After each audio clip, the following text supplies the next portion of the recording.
Un proverbe africain nous enseigne que c'est dans la douleur qu'on reconnaît ses vrais amis. Mesdames et messieurs, il est 13 h sur l'étendue du territoire national. Vous suivez comme ça l'information de la mi-journée sur Canada International.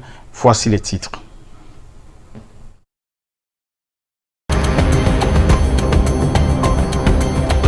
Vers un remake de la confrontation du 26 janvier 2019, en effet, les militants et sympathisants du MRC, le parti de Maurice Kamto, sont plus que jamais décidés à tenir leur meeting programmé ce jour, malgré leur interdiction par le sous-préfet.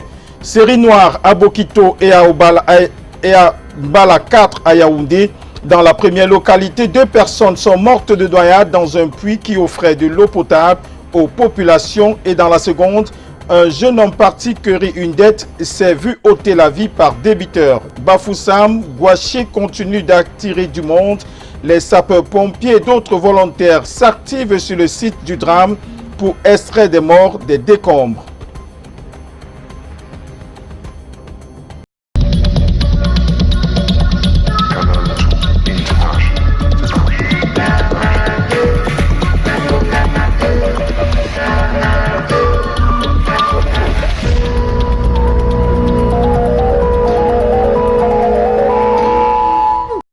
Une fois de plus, bon après-midi, mesdames et messieurs. Ouvrons ce journal avec cette information des dernières minutes. Le parti de Maurice Kamto, le MRC, déterminé à tenir son meeting d'abord autorisé puis interdit à Ebolova 2 en lieu et place du stade municipal de Nkovos. Ils se sont vus plutôt dirigés vers les bâtiments d'un collège privé.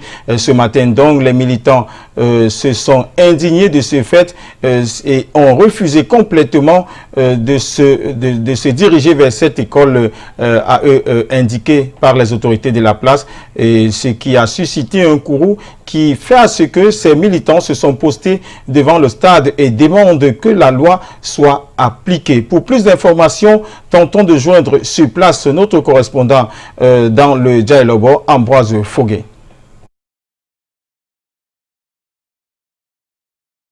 Le mouvement pour la renaissance du Cameroun MRC est déterminé à faire son meeting comme il l'avait demandé il y a quelques semaines déjà en introduisant une demande de manifestation publique auprès de la sous-préfecture de Bolova 2e. Ce matin, le stade est bloqué, comme vous l'avez vu en image tout à l'heure, il y a des chaises qui sont posées là. Une délégation du MRC, du moins plusieurs délégations sont bloquées au niveau du péage de Mangon à 30 km de la ville. Mais quelques responsables que nous avons rencontrés sur place et qui dévisaient tout à l'heure avec le commissaire se plaignent de quelque chose qu'ils vont expliquer eux-mêmes. Madame, quelle est la situation? Notre situation actuelle est... Nous sommes vraiment dépassés par ce qui nous arrive à Bolova. D'après ce qui a été déjà déclaré et libéré, que nous devons faire le meeting ici au stade, mais à notre grande surprise, nous arrivons là. Maintenant, les portes sont fermées, les portails sont fermés. Il y a les avis que nous ne devons pas faire notre meeting ici, que nous devons partir au CRA maintenant, étant donné que c'est ici qui a été signé par notre sous-préfet, que c'est ici au stade qui nous donne pour que nous fassions notre meeting. Nous voici désolés, sous le soleil, ayant des chaises par-ci, par-là, des gens qui sortent des centaines de kilomètres, Yaoundé, Balmayo, Sanglima. Comme moi, je sors de Sanglima. Depuis le matin, je suis quitté de chez moi à 4 h du matin pour que je me rende ici. Mais me voici désolé. Alors, vous avez collecté des informations. Quelle est la situation avec les délégations qui vous suivaient et qui ont été bloquées à 30 km par l'entrée de la ville? La situation régionale est partie là-bas avec certains membres de notre parti pour aller les libérer pour qu'ils assistent au meeting. Téléspectateurs de Canada International, nous sommes au stade municipal de Nkovos et comme vous pouvez le voir en face, selon les discussions avec la police tout à l'heure, le RDPC devrait normalement tenir son meeting là en face à la maison du parti RDPC. Depuis Canada International et Bolova, Ambroise Fogui. Okay. Merci Ambroise Fogui. Alors que le MRC annonce ces manifestations, le chef de la délégation permanente du RDPC pour les Bamboutos invite l'élite locale du parti du Flambeau Ardent dans le département à une réunion à la permanence du RDPC de Bouda demain 2 octobre 2019. Emmanuel Ganoudi Messi y convie les responsables au niveau des Bamboutos, les parlementaires, les maires RDPC, les opérateurs économiques, les chefs traditionnels des 16 groupements de ce département de l'Ouest à une réunion de concertation qu'il animera en personne à partir de 15 h. Poursuivons ce journal de la Journée Canadienne Internationale avec cet autre fait de société. Il meurt pour 20 000 francs CFA. Le drame se passe ce jour au lieu d'Imbala 4 à Yaoundé. Un jeune homme venu réclamer son argent à son ami trouve la mort à la suite d'une bagarre qui s'ensuit. Les éléments de la gendarmerie d'Etoudi sont descendus sur les lieux et ont amené le présumé assassin pour les enquêtes. Les détails avec Delphine Fonkoutene et Constant Kanga. Un corps sans vie dissimulé dans un sac et ligoté. La dépouille mortelle est celle d'un individu découvert ce 31 octobre sous ce lit d'une maison d'habitation du quartier Mbala 4 à Yaoundé. Celui-ci aurait perdu la vie lors d'une bagarre. Il m'a dit que le gars est venu demander. Mais alors, il a dit au gars d'attendre un peu, je vais d'abord donner de l'argent. Alors c'est là que le bagarre a commencé, selon ce qu'il a dit. Une bagarre qui aurait fait beaucoup de bruit dans cette cité. Après celle-ci, le voisinage, surpris du calme qui y règne, soupçonne un décès et va signaler le fait à la brigade de gendarmerie d'Etoudi. Les gendarmes arrivent alors sur les lieux. Après avoir frappé avec insistance à la porte, ils sont contraints de la forcer et découvre le présumé assassin Aminou qui tentait de s'échapper par la toiture. Le périmètre de sécurité est établi. Les populations sont curieuses de découvrir l'auteur de ce crime. Le chef de quartier présent sur les lieux essaie tant bien que mal de calmer les ardeurs. Après le constat fait par le commandant de brigade de recherche, le corps de la victime et sa moto sont conduits à la brigade de gendarmerie d'Etoudi, tout comme le présumé assassin qui, grâce aux forces de défense, échappe à un lynchage de la population.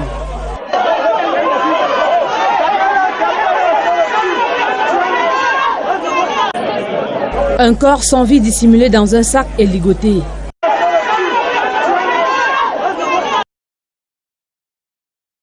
Jeudi sombre à Assala, dans l'arrondissement de Bokito, les fortes pluies ont eu raison de 2 individus dans le souci d'assainir le puits d'eau qui offre le précieux sésame aux populations. Marcel s'est noyé dans le puits. Roland, voulant voler à son secours, trouve aussi la mort par noyade. Les détails avec Julio Trésotanon, Anissé Baya. C'est un jeudi sombre à Assala, dans l'arrondissement de Bokito. 2 hommes viennent de perdre la vie suite à l'inondation causée par les fortes pluies qui s'abattent dans la localité ces derniers temps. En effet, dans le souci d'assainir le puits d'eau qui dessert la plus grande partie des populations de ce village, Roland Kono, 52 ans, fait appel à Marcel Moreau, âgé lui de 46 ans. Dans l'exercice de son travail, Marcel est noyé. Directement, Roland décide de lui voler au secours. Les 2 hommes vont se noyer au grand désarroi des voisins qui n'ont pas eu le temps de les sauver. Hier, il est encore venu à 5 h. Ça m'a encore même énervé. Il lui dit que gars, moi je suis fâché de toi. Parce que chaque jour tu sors, tu rentres à 22 h, 23 h et t'en es sous. Il me dit petit, le jour qu'il essaie de faire ça avec moi, on va aller nous tous. On va aller nous tous. Voilà ça. Voilà ça qu'ils sont partis. Alertés par les populations, les autorités administratives, judiciaires et militaires sont descendues sur les lieux du sinistre. Consternation et émoi visibles sur les visages des riverains. Les sapeurs-pompiers venus de Yaoundé vont réussir à sortir les corps. Ils ont été sortis du puits et très sincèrement, les sapeurs-pompiers que nous avons sollicités depuis Yaoundé, ils ont fait l'effort d'être là avec nous. La compagnie de Bafia, tous les collaborateurs, toutes les forces de maintien de l'ordre ont participé pour une heureuse fin. Parce qu'au moins nous avons pu extirper les corps. Les familles des sinistrés sont inconsolables. Il y a 2 semaines, 2 hommes ont aussi été retrouvés morts dans un puisard à Bafia. Les causes de leur décès sont encore non élucidées. Toujours dans le registre des décès, le gouverneur de la région de l'Ouest était ce matin sur le site du drame survenu à Bafoussam ayant causé une quarantaine de morts. Les fouilles, quant à elles, se poursuivent. Les éléments des sapeurs-pompiers et les habitants accourent de partout. Ils sont déterminés, voire plus que jamais déterminés, à trouver tous les corps. Les détails avec Michel Foucault, Joseph Choupeau. C'est en effet depuis le lundi 28 octobre dernier que le quartier Gouaché 4 à Bafoussam 3e a connu cette catastrophe écologique qui suscite de l'émoi au sein de la communauté internationale. Cette zone, récupérée dangereux, qui doit être libérée au plus vite pour éviter un autre drame. Au fur et à mesure qu'il pleut, non seulement le lieu étant déjà très accidenté, les risques deviennent encore plus élevés. Parce qu'à chaque fois qu'il pleut, vous pouvez constater que la colline ne fait que il y a toujours des glissements. Et donc on va appeler les populations qui sont encore sur le site ou bien au niveau des alentours à juste libérer. 4 jours après, les populations sont toujours à pied d'œuvre pour essayer de retrouver les corps, étant donné que l'on parlait jusqu'ici des personnes introuvables. Comme vous pouvez le constater derrière moi, les équipes sont encore à pied d'œuvre pour tenter de retrouver les corps qui pourraient encore exister sous les décombres. Les fouilles ne sont guère faciles. Les équipes sur le terrain disent rencontrer pas mal de difficultés. Il est vrai que de nuit, il nous est un peu difficile de poursuivre les fouilles parce que le site n'est pas éclairé et les pluies également ne permettent pas aux engins, aux pelles qui nous aidaient dans la fouille de se stabiliser afin de peaufiner les fouilles dans les endroits un peu plus reculés. Malgré tout, ils s'y mettent. Ces éléments de sapeurs-pompiers à l'effet d'aller jusqu'au bout de la mission à eux dévolue. Nous continuons à fouiller parce qu'on ne sait jamais. Les machines sont passées, maintenant nous procédons à bras d'homme. Peut-être là, on pourra trouver, soit ce sera des victimes complètes, soit au moins ce sera un pied ou quelque chose comme ça. Jusqu'à ce que tous les disparus puissent être retrouvés et situés. Le pays tout entier, quant à lui, porte le deuil après le drame de Bafoussam. Dans le flot des larmes et le concert des cris des douleurs, les Camerounais présents sur les réseaux sociaux rivalisent d'originalité comme quelques médias pour manifester leur solidarité. Patrick Dobo a revisité quelques publications pour nous.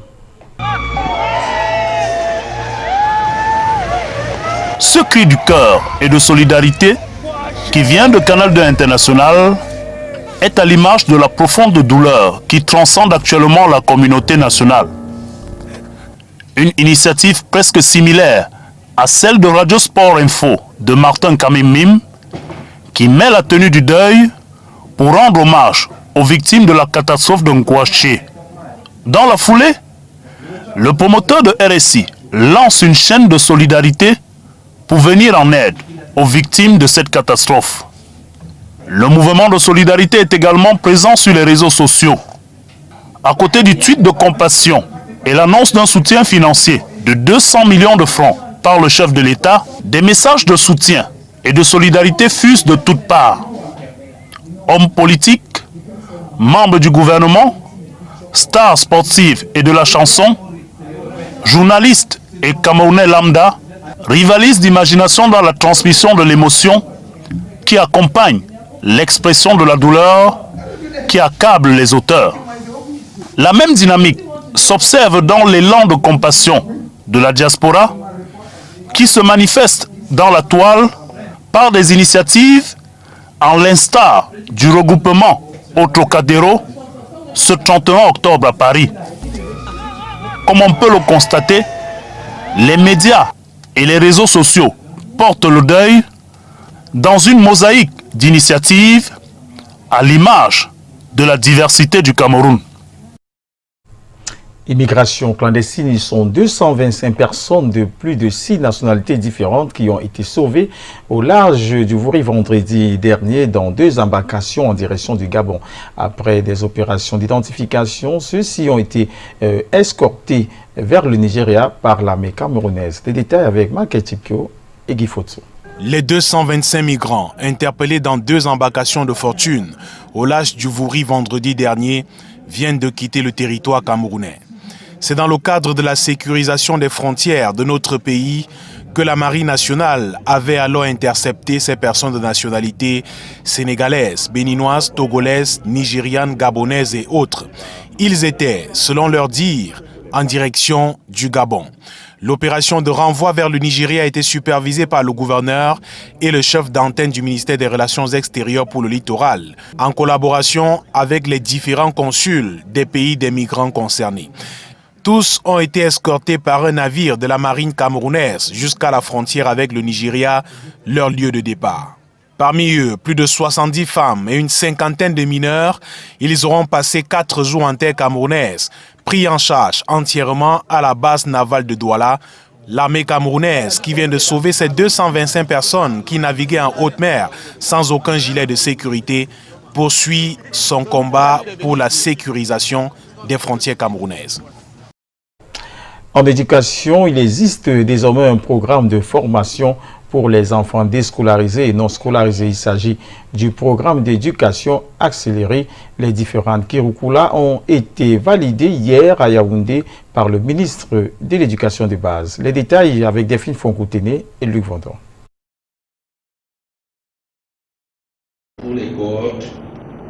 Ici, les différents curricula des programmes d'éducation accélérée qui seront implémentés au Cameroun et en particulier dans la région de l'extrême nord. De 9 à 15 ans non scolarisés et déscolarisés, du fait de l'insécurité, de la pauvreté, de la marginalisation ou à cause de certaines pratiques culturelles. Ces programmes sont donc des programmes qui vont permettre à remettre dans le circuit éducatif les enfants qui sont dans toutes ces situations. Et leur permettre à un moment donné de se réinsérer dans le circuit d'éducation formelle. Parce qu'il ne s'agit pas de créer des diplômes à eux ou des leçons spécifiques à eux. Rapidement, un programme qui se fait dans une aisance tout à fait haute dans l'éducation formelle, mais de le faire donc en situation accélérée, c'est-à-dire en peu de temps, avec tous les contenus. Ces différents curricula officiellement validés ce 31 octobre à Yaoundé par le ministre de l'Éducation de base prônent l'approche par compétences. Ce sont des curricula spécifiques avec des contenus classiques qu'on retrouve dans l'éducation formelle. Il y a des critères qui ont été définis, il y a une sensibilisation qui sera faite au niveau des communautés pour que les populations soient déjà au courant de ce programme. Mais il y a des évaluations qui seront faites pour pouvoir identifier le niveau approprié dans lequel les enfants devraient être inscrits. Mais également, ce n'est pas un programme qui voudrait se soustraire au programme actuel dans l'enseignement de base, non. Ces documents ont été élaborés grâce à l'expérience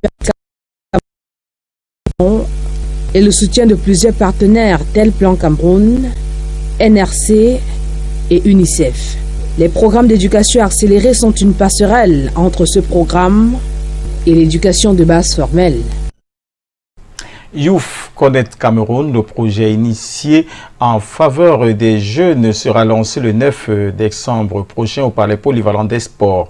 En prélude à ce lancement, le ministre de la Jeunesse et de l'Éducation civique poursuit son opération de charme vers les potentiels partenaires et opérateurs économiques. En ce moment, dans la région du centre, il vend et vante ce projet face à cette cible. Retrouvons tout de suite sur le site Arnon Guefak. Bonjour Arnon Guefak. Robert Charles Itor, ce sont des préalables d'un projet phare en faveur de la jeunesse qui se joue ici au service du gouverneur pour ce qui est de la région du centre. Vous l'avez signalé, Youth Connect Cameroun. C'est une sorte d'aménagement du chemin vers l'atteinte des objectifs de développement durable à l'horizon 2030, initié par le système des Nations Unies et porté par le ministère de la Jeunesse et de l'Éducation civique. Ici, dans le service du gouverneur, justement, le ministre échange avec les potentiels partenaires et les opérateurs économiques. Évidemment, en circonstances d'information, présenter le projet comme une approche spécifique en contexte africain pour résoudre les problèmes d'asymétrie de l'information sur les opportunités d'emploi et de développement des affaires, du chômage et de l'inclusion des jeunes dans les processus socio-économiques et politiques, qui se veut consensuel, contrôlé et orienté vers 6 composantes essentielles. D'abord, une plateforme virtuelle interactive entre les jeunes et les experts, un forum physique d'échange entre les jeunes eux-mêmes, un de capacité périodique, un cadre d'occupation des jeunes non scolarisés qui ont besoin de formation, un cadre d'émulation pour primer les leaders jeunes et enfin un cadre de dialogue entre les jeunes et les acteurs de développement. La mise en œuvre de tout cela nécessite bien évidemment le soutien des partenaires et des opérateurs économiques qui sont actuellement autour de la table avec le ministre de la Jeunesse et de l'Éducation civique. Lancement prévu le 9 décembre prochain au Palais des Sports de Yaoundé sous le haut patronage du président de la République, le parrainage et la présence physique de Samuel Eto'o-Fils. Arnaud Guefak et Lung Vondor pour Canal 2.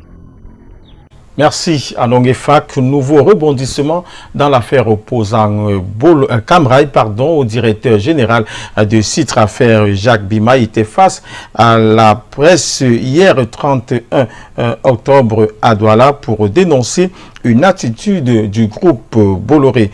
Je vous propose d'écouter Jacques Bima au micro de Guy Fotsouf et de Mireille Flore Desfossou. Si nous sommes là aujourd'hui, c'est parce que le groupe Bolloré, dans sa dernière correspondance, a fait tout à l'heure disant que bon, ok, je ne vous suis pas. On a dit bon, ok, dans ces conditions, on passe à l'autre phase. Mais j'ai un consortium d'avocats qui est en train de faire son travail. Moi, je suis là pour communiquer. Les problèmes de la justice, je laisse ça à mes avocats.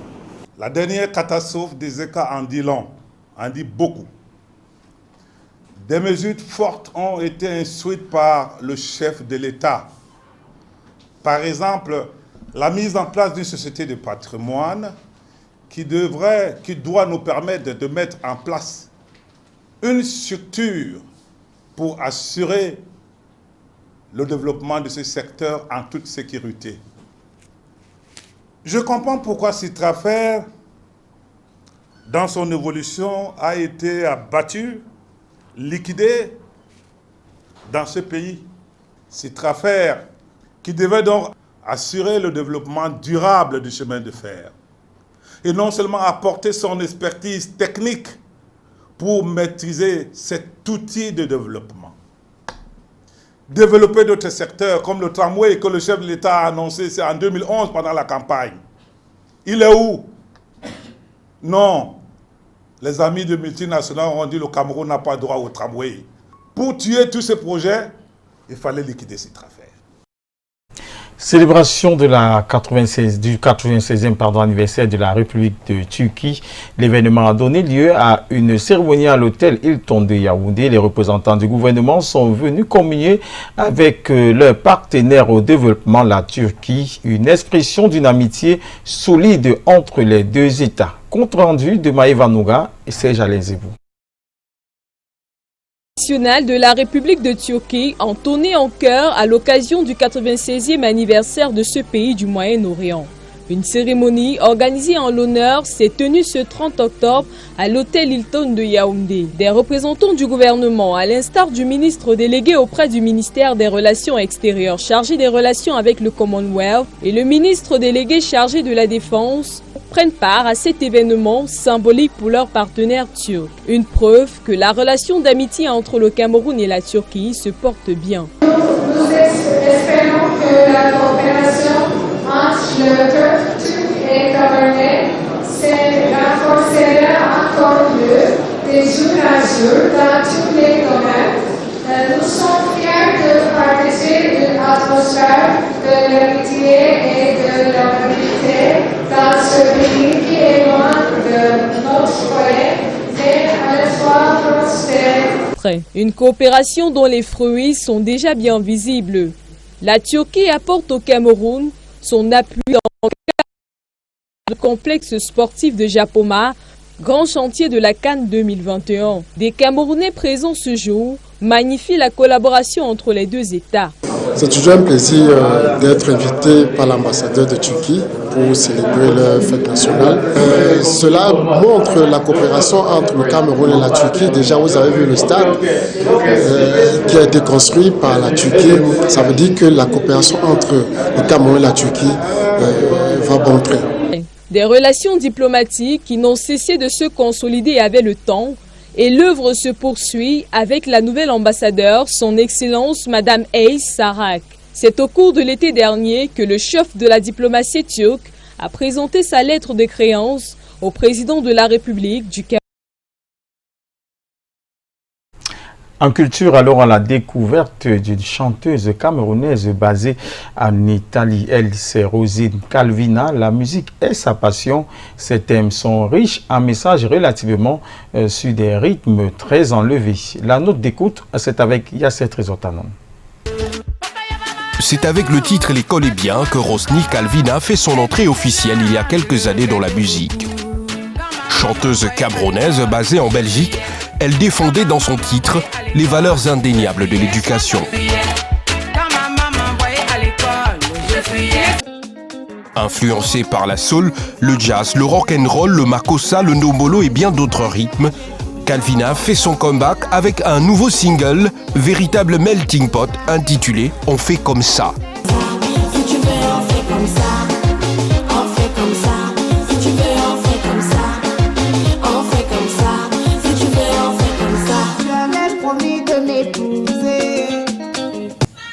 Se joue à l'aéroport international de Douala, celle qu'on appelle affectueusement la Mama est accueillie par de nombreux fans. L'ambiance est électrique. L'artiste nous explique le concept « On fait comme ça ». C'est un message qui me touche parce que mon inspiration vient déjà du vécu quotidien. Et le message que je veux transmettre au travers de ce single, c'est de ne pas faire des fausses promesses en fait, de tenir à ses promesses parce que l'homme c'est sa parole et c'est ça qui fait de vous un homme respectueux. Si vous tenez à votre parole, on vous respecte. Le clip sera bientôt disponible mais pour l'heure, l'audio de On fait comme ça est en rotation sur plusieurs chaînes de radio de la capitale économique du Cameroun.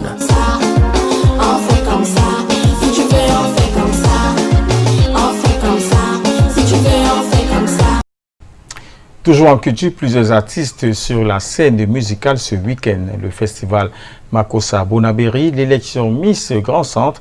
Bref, le round-up de l'actualité culturelle, c'est avec Lil Pidou et Linda Tegueb. Le Makossa à l'honneur ce week-end à Douala. Les plateaux de vendredi et samedi vont voir défiler des grands noms de la musique. Toto Guillaume, le grand Togi, Moni Billet, Salaciel, le Croner, Bendeka. Rendez-vous donc à Bonaberi dès 18h. Une édition spéciale hommage à Belanjo et Joe William Masso. Ce vendredi au Cake Art Ngousso à Yaoundé, l'artiste Justin Ebanda vous invite au vernissage de l'exposition des peintures sous le thème « L'urgence des empreintes ». Un autre vernissage, le projet 4x4 fait son exposition de photographie sur l'inventaire des choses au hall d'exposition de l'Institut français Antenne de Yaoundé. Toujours ce vendredi, le Centre culturel camerounais de Yaoundé vous offre la 15e édition des rencontres internationales des films courts. Des artistes musiciens invités pour rehausser l'événement. Lidl, La Slameuse, Aimé Roger, Ribouem et Am 67. Samedi, à la Case des Arts, Doris Méli présente son nouvel album. Dimanche, qui sera la Miss Centre-Est, la réponse à la grande finale régionale Centre au Hilton de Yaoundé, en prélude à la 14e édition de Miss Cameroun 2020. Et à l'étranger, Soraya Ebele est en concert au Salon du Chocolat, porte de Versailles. N'oubliez pas de faire un tour à la FNAC pour la dédicace du livre de Nathalie Nkoa, Renaître. Nous terminons avec cette pensée pour les victimes de Ngouache à Bafoussam dans la région de l'Ouest. Bon week-end.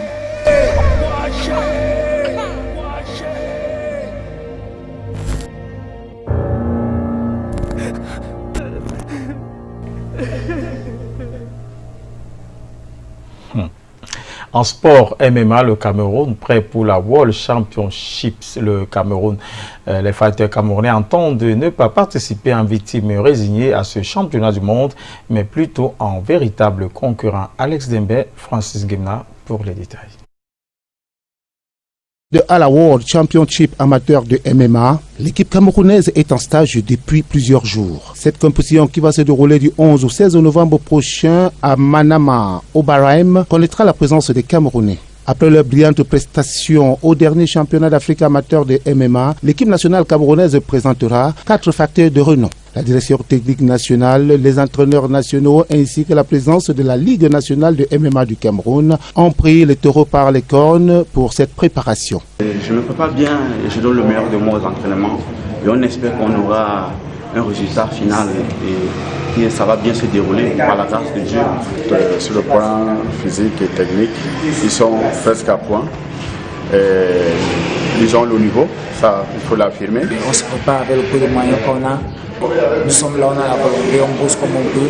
Le Cameroun a un bon niveau, le Cameroun a du potentiel qui nous motive, même quand c'est dur.